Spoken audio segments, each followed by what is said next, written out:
What does love mean to you? Love is real, and love is God, and God is love. Growing up, Mike Gordon didn't know what love meant to him, or if it even existed. I honestly can remember, like it was yesterday, being told my parents were broken up. I remember sitting at the table, I remember my mom sitting here, my sisters and my dad, and that's when my mom, broke the news saying, I told your father I want a divorce. And I remember I was just crying and almost in shock, because you see maybe on TV or you hear about parents getting divorced, but you don't think that's gonna happen to your family. On the inside, all of a sudden, obviously I was upset. Obviously, I lost hope. I had this emptiness in me. I almost feel like I went in autopilot for a while. Mike was still struggling to cope with his parents' divorce when things suddenly went from bad to worse. That's when his mom's new boyfriend moved in, and life at home became toxic. Literally like 2 or 3 weeks before grade 9, I got in an argument with my mom's boyfriend, and that night, I remember it was raining, summer night, and that night she kicked me out of the house.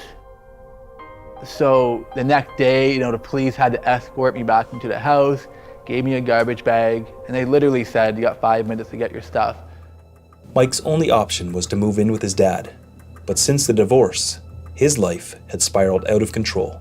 He really hit the bottle hard, and he'd admitted over the years being an alcoholic and whatnot, and where he's physically and verbally abusive, and the police had to get involved. And that was kind of a moment in grade 11 where it was like, okay, I'm on my own. Because my understanding growing up is your parents should love you. My understanding is your mom's not gonna choose a boyfriend over you. My understanding is your dad's not gonna choose alcohol over you. So when you see two figures of your mom and dad and their love fail towards me, in a sense, I'm not sure if I really even knew love was a real thing. Lost, hurt, and alone. A dangerous recipe for a young teen still searching for his identity. Mike was desperate for acceptance.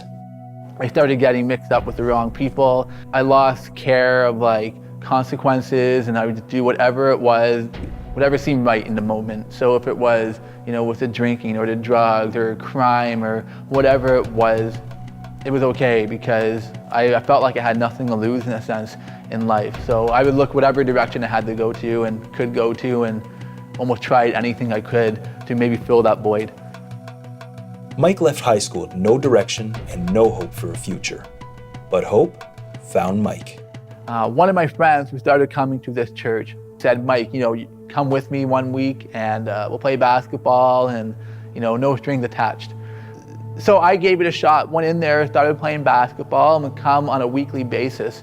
And around that time, the youth pastor, he started sharing, showing some interest in my life. At first, I was kind of weirded out, just to be truthful. I'm like, but I started trusting him, started building up a good relationship with the youth pastor, and then he invited me to church. And I trusted this guy enough to say, let's give it a shot. Mike dove into church life head first, but funny enough, he still didn't believe any of it. I started going to the youth group, I started going to the small groups, and through those encounters and those meetings and those small groups, I would sit there and just listen to people talking about God, and start talking about this Bible, and start talking about Jesus. And at the end of small group, was one Sunday night, the youth pastor says, in November, guys, I'm planning a mission trip down to Mexico for March. I remember going up to him after the small group, and I told him, I'm not really into this stuff, but is it okay if I come? Mike didn't know what a missions trip was, wasn't sure why he was going, and he even got high with friends the night before the flight. But nothing could prepare him for the conditions he saw and the message he heard one night in a little chapel in Mexico. The pastor, he gave a gospel message, and he gave a complete gospel message, where this love that he explained from Jesus is this love for eternity, this love that doesn't change, this agape love. That God, loves me. And they gave me all what's recall. Everything in me knew, Mike, you got to do this. Nothing in a billion years would ever have gotten me to stand up in front of everybody and come to the front. So I sat there, trying not to make eye contact with anybody. And I honestly remembered a prayer, and I said to God, I tried doing life my way, and this is where it led to. It led to destruction. And I said, I want to do life your way. Everything that Mike had lost in his life had been returned. The dark cloud had lifted and was replaced with a radiant glow. I was happy again. I was smiling again. There was hope again, and there was reason to smile, reason to laugh, reason to love.